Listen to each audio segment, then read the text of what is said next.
Robert Williams from MetalRules.com, and joining me tonight in Austin, Texas for this year's Housecore Horror Film Festival are the guys from Rigor Mortis who performed tonight under the Wizards of Gore moniker. How you guys doing tonight?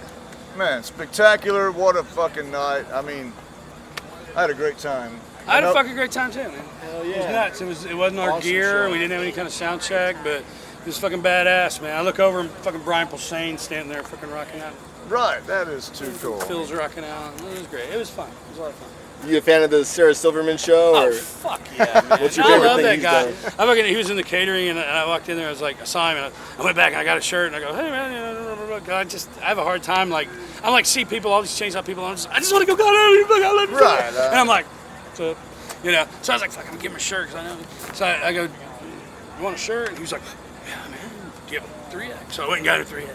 That was just a highlight for me, just little shit like that. It's true. Good. I mean, when I met him, when he said he knew of Rigor Mortis, and I was so surprised. And like you said, the Chainsaw people, I want to go up and be fanboy to them because, I mean, the movies, both of them, you know, Chainsaw 1 and 2 meant so much to this band and all of us growing up.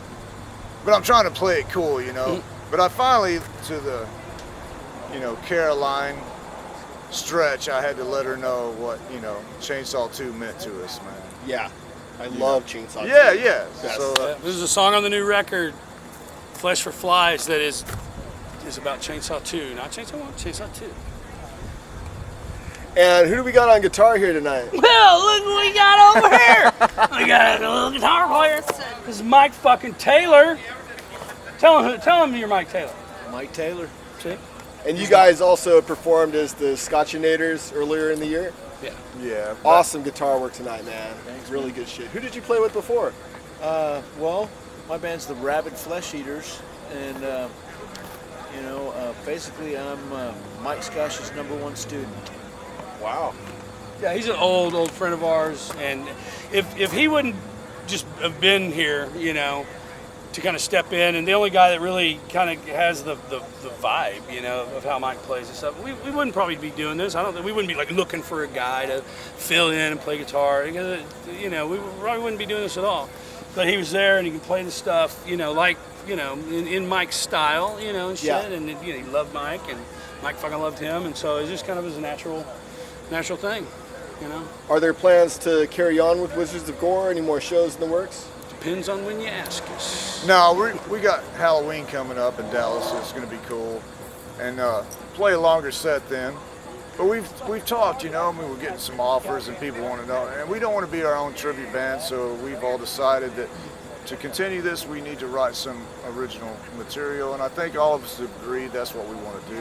Well, we're having a good time playing, and you know, I mean, Mike would fucking dig it too. You know, I mean, you know, we fucking love Mike. What better way to, you know, keep his memory alive and, you know, keep playing his music and our music. I mean, we all worked on it, and, you know, this band was a very, you know, a bonded unit, you know. I mean, you know, we had our ups and downs and stuff, but it always came back to the four of us, and you know, this guy is our family as well, and, you know, it'd be a shame to just not play anything, but we're not going to, like, oh, we're just going to carry on and, you know, like nobody notices or anything. Yeah, I'm doing that. And we do anything, we will write and record new shit, and it'll be its own thing, but it'll be a continuation in a way of Rigor Mortis. We'll still play the stuff, you know.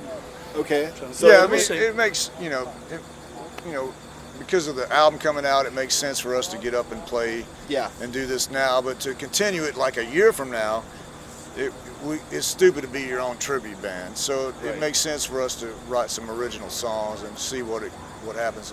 And then to have that catalog of Rigor Mortis to break out during our sets. So that's what we're going to do. We're going to try to write some songs with Mike and see what happens, and continue with Wizards of Gore. Wizards of Gore, cool. Oh, yeah, man. So your third and perhaps final full-length Rigor Mortis album, Sleepless Of The Grave, was released earlier this month through your own label, Rigor Mortis Records.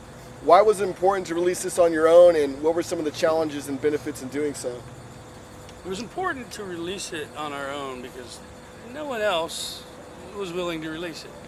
Now, we approached some, like, you know, we don't have like management and all these fucking people that, you know, do shit for us. So, you know, we fished around to some people that we knew and had contact with and stuff, and they were very positive about the stuff, but there's nobody wanted to sink money into something. There wouldn't be another follow-up record. There wouldn't be a tour to support it and stuff, and it's expensive. And the record business was bullshit today. I mean, nobody's got any money to throw around. You know, when we started out, there were still bands that were they were throwing cocaine and jet planes and fucking Right. hookers at them and shit, and we missed that party pretty Yeah. much. But Yeah.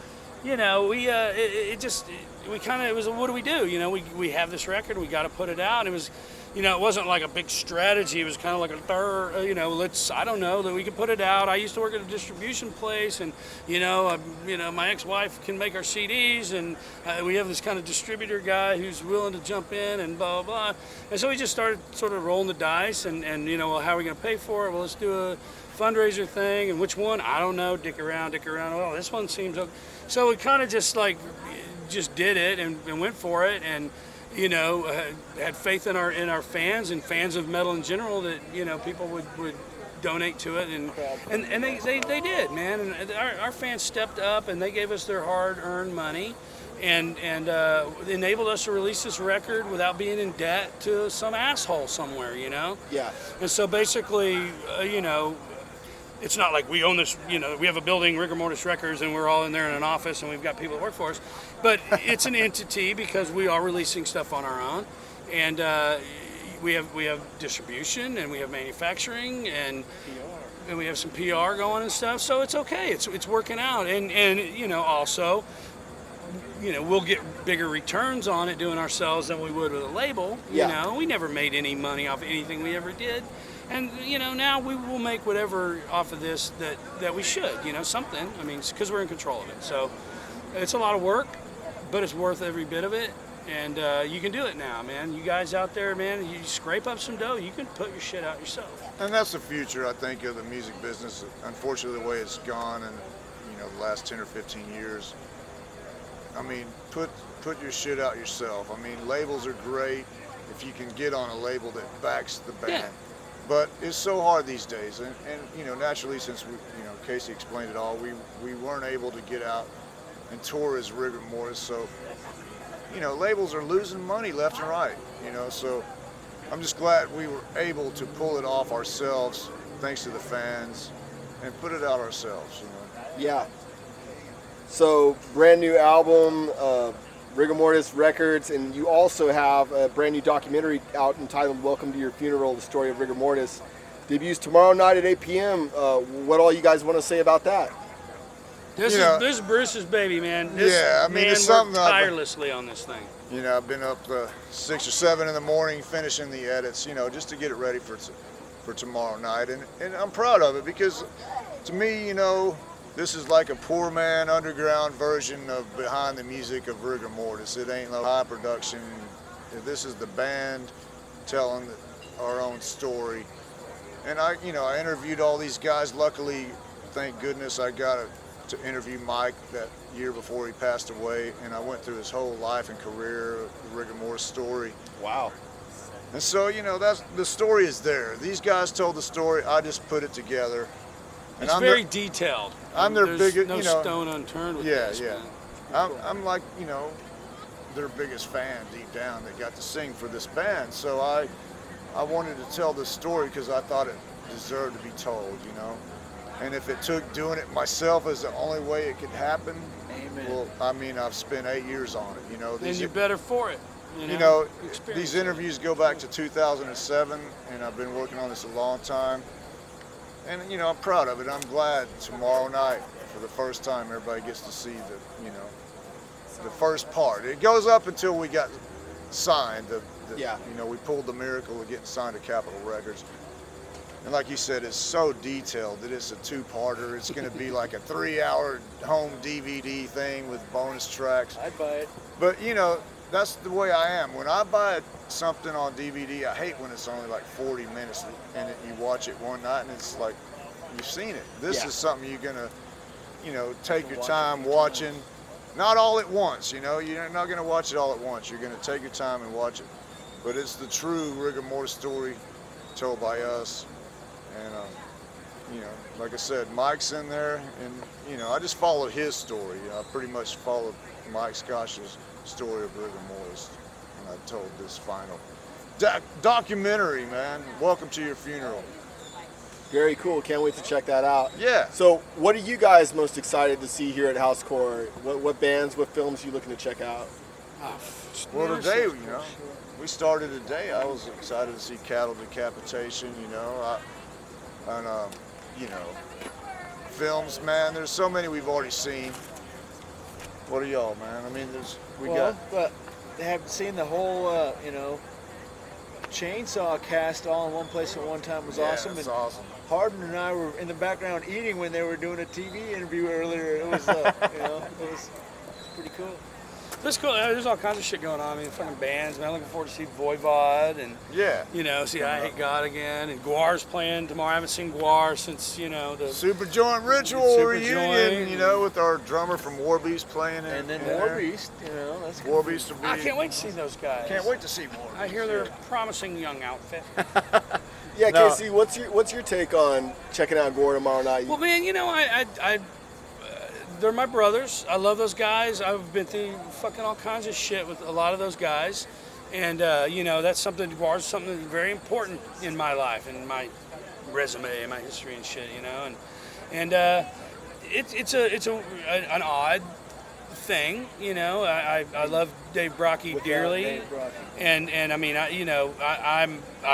my first reaction is, man, without Dave,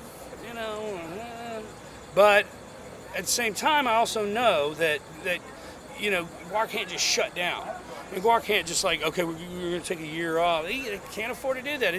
That thing sucks money dry. Band doesn't make a lot of money. It goes back in, and you can't take a bunch of time off or the whole thing will collapse, man. It's really that tight. And so it took me, I'll admit it took me a little while to kind of adjust to what they're doing. And I've come to the conclusion that they're doing the exact right thing they should do. You can't replace Dave. You can't get a new lead guy in, and what they're doing is I think the best way they could do it. They got Mike Bishop back, who's a brilliant musician and a fucking great singer and wrote a lot of the early shit and crucial to the beginnings of Gore.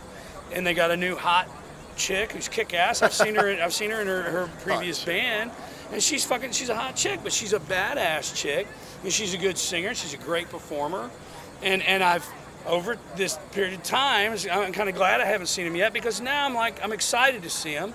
And I really sincerely wish them all the best. And I'm cheering for them because they're my family too, and I love them. And I want the fans want Gore to keep doing something. They need a tour at least for closure with Dave Brockie, like they have with Corey. And it's a different. The Gore audience is pretty intense, man, and they need it just like anybody else. And so I think they're doing the right thing, and I've heard nothing but good things of the tour. So I'm looking forward to seeing them. Awesome. Well, hey, I'd like to thank you all so much for taking the time to do this. I know you're really busy this weekend. Probably got a lot of people want to party with you after that triumphant show. But any last words for your metal fans watching at home? Man, thank you so much for everybody that helped us put this Slaves to the Grave album out. I mean, that was the bottom line, is the fans came through for us and made it possible. Without them, we've never been anything without our fans. And just thank you so much. And, I can't wait to see what happens with the Wizards of Gore in the future. Yeah. And thank you, Phil Anselmo, and Corey Mitchell, Housecore Horror Festival, for having us to be part of this part 2. We're going to have to start a new band to make sure we get in here next year. Right, yeah, we got to figure out a way, because this was so cool being involved with this year. You can't beat it. And this is like the first night. We still got two nights to go. So thank you, Mike Taylor, for making it possible for us to get up and I'm honored to be do able to this help you Rigor guys Mortis. try to push this. So. Hey, man, you fucking kick ass. We couldn't do it without you. Thank you so much for having us, man. Remember Mike Scotcha. Fuck yeah, man. Hail Scotia! Hell, Scotia! Yes.